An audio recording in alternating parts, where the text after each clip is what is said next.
the coronavirus RNA-dependent RNA polymerase, and especially how we use that knowledge and the methods that we have available now in our, improving our understanding of antivirals, but also moving towards new substances, identifying new substances with antiviral potential.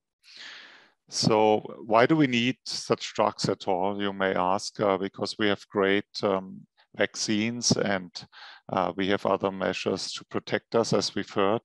Well, you can use such drugs, antiviral drugs, if you give them early to prevent severe disease. You will always have vulnerable groups that you need to protect with such drugs, ideally. You reduce the number of hospitalizations. Ideally, you would have prophylactic treatment. So imagine you have, a person being infected and you can give the drug to contact people who would then be protected, to control local outbreaks, and also, of course, to prepare for future coronaviruses that will for sure come. There's three main strategies people use to develop antiviral drugs. One is, antibodies, nanobodies against the spike protein that can mask the virus and prevent entry to cells. A second one would be to interfere with the synthesis of the viral proteins. And here in particular, there's the protease of the virus that is needed to cut an initial polypeptide into pieces to make mature proteins. And a recent drug, Paxlovid, is very promising, actually. It's a protease inhibitor. And then there are the drugs that target the RNA-dependent RNA polymerase and somehow interfere with the replication process. And here we have remdesivir, molnupiravir. The Paxlovid seems to be, one has to say, clearly better in terms of efficiency, maybe also safety. But remdesivir was the first antiviral drug to be approved for emergency use by the FDA, and molnupiravir is actually approved in the UK. So these are coronavirus drugs. Also, their efficiency is not as good, and there's also some safety concerns. Why do we nevertheless think that antivirals targeting the polymerase are very promising? It's because when you look at other viruses and how viral diseases are treated, you find many nucleoside analoga that are used as antiviral drugs. For example, sovosbuvir against hepatitis C, or the famous acyclovir that is used to treat herpes infections very efficiently. So here are remdesivir and molnupiravir, and I should say that both drugs have been developed before. That's why they, are available now quickly. So it's a kind of repurposing. Remdesivir was developed against Ebola, and molnupiravir as an influenza drug. So, when the pandemic hit, we thought, what can we do to help? And obviously, we are not vaccine developers. We are specialists in studying polymerases, which are, as you know, the enzymes that use nucleic acid template to produce either DNA or RNA from the template. And the coronavirus polymerase has this very important RNA-dependent RNA polymerase, and the structure was unknown at the time. So we prepared the protein. Half a dozen people went back to the lab during the initial home office time, and they prepared the protein, and within a few weeks they were able to get not only active protein made of these three subunits, NSP7, 8, and 12, but they could also solve the structure using cryo-electron microscopy. And we were in a race with 3 Chinese teams, and all these structures came out within a week or 2. And that was, I think, important, that because some of the structures, as we know now, have been rushed and are actually incomplete or not fully refined. And so it was important that we were joining this race. So we were the only group from Europe who was in this race, and we actually got the most complete structure that is now used as a standard by many groups to extend on it. And also many groups have asked for the expression constructs that we are of course making available through AdGene.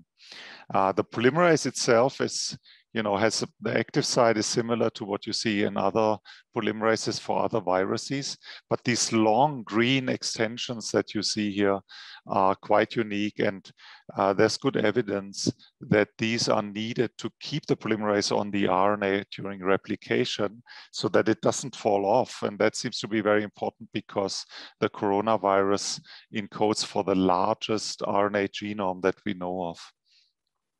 Now, we made the first movie that approximately shows how we envision replication now, with nucleotides being added to the growing RNA product strand, which is shown here in red. And the blue strand is the template that is needed to direct synthesis of the minus strand. And then there's a second step to copy the minus strand and make a new plus strand that is then the genetic material for the next virus that you make. Now, how can we use such kind of studies, structure function studies, to elucidate the mechanism of antivirals? I show you just briefly what we did for remdesivir. You can use the active compound, which is a metabolite that the cell produces from the prodrug remdesivir, and it's a triphosphate form which can be used by the enzyme, by the polymerase, instead of ATP as a substrate, and then the remdesivir moiety can actually be incorporated into the growing RNA chain. And you see that here biochemically. We have on the left, we have full extension of that model, substrate that we have here, this RNA substrate. We can extend the chain in the presence of the 4 nucleotides. And when we now replace ATP against the remdesivir triphosphate, we can still see that +11 product, but we also see this elongation barrier. So the polymerase moves by 4 steps and then it's paused. But you can actually, if you wait long enough, or if you use high concentrations of nucleotides, the polymerase can run over this barrier. So remdesivir is not a very strong inhibitor. It's only forming this barrier. So we could actually solve a number of structures with remdesivir incorporated into the RNA product. And from this, we have generated a movie, which I would like to show you. Then you see the really intricate and special mechanism that remdesivir uses to block the polymerase, and only to block it partially, so to stall it or to pause the polymerase. So here's the site where the nucleoside triphosphate binds, then remdesivir gets incorporated into the growing RNA chain, but the polymerase is not stopping. It continues to replicate RNA, and it incorporates actually 3 more nucleotides, as you see here. And then these 2 atoms here, which are part of the remdesivir ribose, are actually clashing with the serine side chain on the polymerase, and this clash is responsible for slowing down replication. But as I said, it's not a full block of replication. Through thermal motions, the polymerase can actually overcome this barrier. But in any case, this is why remdesivir, in contrast to many other nucleoside analog drugs, is to some extent effective to block coronaviruses from growing. And the reason is, normally the coronavirus has this proofreading function. So misincorporated nucleotides are normally cleaved off from the RNA 3' end.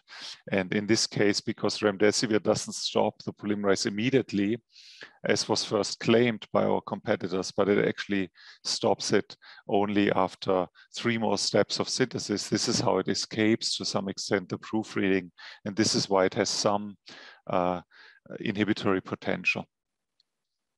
Now,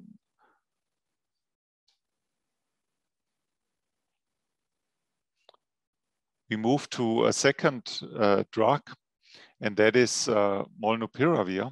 And that actually also targets the polymerase, but the mechanism is entirely different, as you will see. When you use the active metabolite, which we call molnupiravir triphosphate, then you can see that this can be used instead of CTP or UTP by the polymerase. It's actually not super efficient, but it's being incorporated instead of those two natural nucleotides. And then its full potential is only, coming to life in a second step. So the first step is just incorporation of this molnupiravir moiety, and then the polymerase doesn't stop. It just goes on and on and incorporates these residues. And then in the second step, when this molnupiravir containing RNA product is now used as a template to synthesize the plus strand RNA, then a lot of mistakes happen because this molnupiravir base has a mutagenic potential.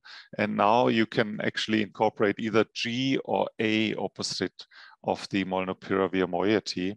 And this we have also visualized by structures, and there's a little movie to show you. We have several structures here where you can actually see why molnupiravir in the template strand can add either A to the growing RNA, as you see here, it can actually form an MA base pair, or it can add a G residue, and this is shown in a different structure.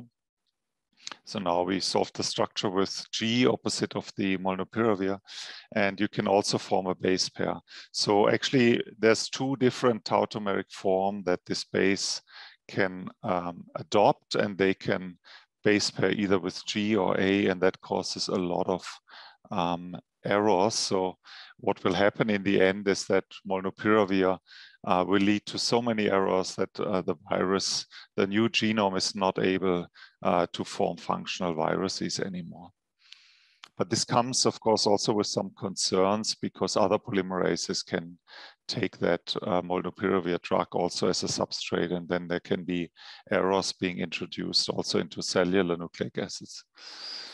Now, because these drugs are promising but not big game changers yet, one has to say we are looking for new antivirals, and we have designed a fluorescence-based assay that allows you to screen very large libraries of hundreds of thousands of compounds. And this we have used in collaboration with Herbert Waldmann in Dortmund to screen a very large library. By now, actually about 200,000 compounds, but we will go up to 300,000. And from this screen, after a struggle of about a year or so, because this is not trivial at all, you get a lot of, false positives and so forth. After a lot of efforts, we have come up with several dozen promising compounds. And 3 of them I show you here, which we have now validated biochemically. So they can indeed act as inhibitors of this very strong coronavirus polymerase in the test tube. And we are very, hopeful that amongst those few dozen compounds that we have now, which are actually entirely different from what I've shown you so far, very different chemistry, that we can find a few that have strong antiviral potential. This is something we will do during this year. And with this, I would like to thank everyone for their contributions. This is, was an extremely strong team 2 years ago when the pandemic hit us. These people would, within a few weeks, solve the structure, which was a truly amazing enterprise. People working day and night, and they left their own projects and would just, distribute the work and get this done. And we have also collaborated with Claudia Höbartner, who is a great RNA chemist in Würzburg, and who would be able to make these RNAs that we use for our structure determination. And then with Sonja Sievers and Herbert Waldmann, there's this ongoing collaboration to hopefully find new antivirals that have a very different mechanism to block viral replication. And with this, I thank you for your attention. And if you still have a few minutes, and if you have questions, I will try to answer them. So thank you very much. Thank you, Patrick, for this wonderful presentation. It's fascinating to see how these drugs work and how differently you can hit this enzyme. Thank you. have a look. Maybe I start with the first question.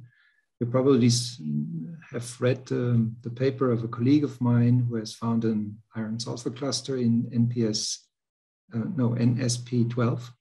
Can you comment on this? You probably don't have the cluster because you most likely work aerobically, and zinc apparently replaces the iron sulfur cluster and it still works. Is that true, or can you comment? Actually, we haven't seen it, yeah.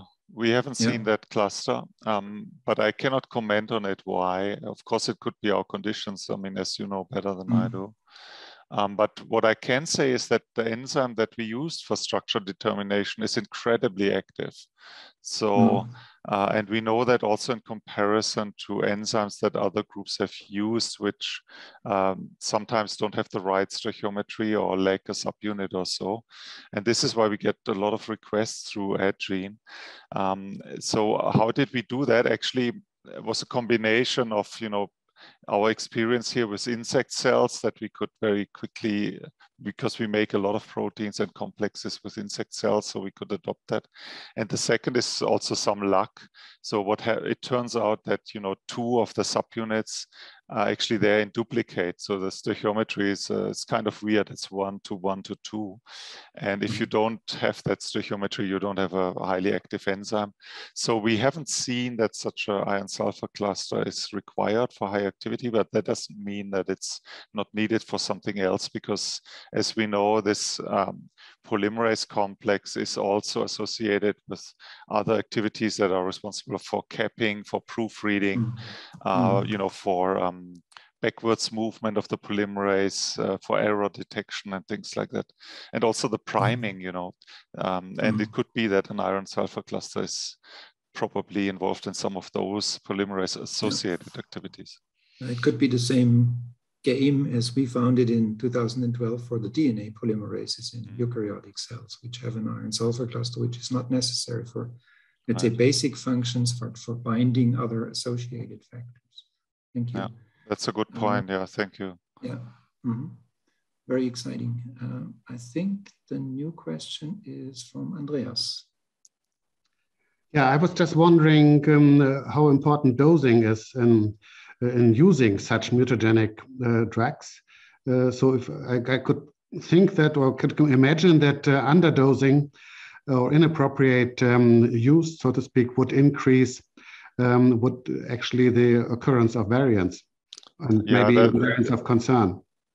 That's a very good point. So, as far as I recall, when the FDA looked at molnupiravir, I think it was a very close vote. I think 10 against and 13 for the approval.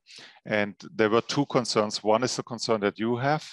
I mean, similar to when, you stop antibiotic treatment too early, you have resistance emerging. So if you would use a low dose, and that is possible. And the second concern is that it is used by the mitochondrial polymerase, which leads to mutations in mitochondria. But there's also one paper, and one should say this is only in cell culture, so one has to be careful.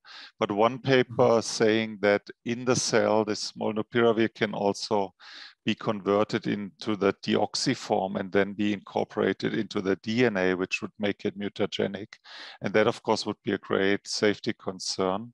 But one has to say, this was very high doses, and it's only in cell culture after 4 weeks or so. So nobody has seen in animals or so that it's mutagenic. Certainly not at the treatment lengths and the doses that you give to patients. But there is these concerns, and the one is the one you mentioned. Next question from Stefan Kaufmann. Hello, Patrick. Thanks for this beautiful talk.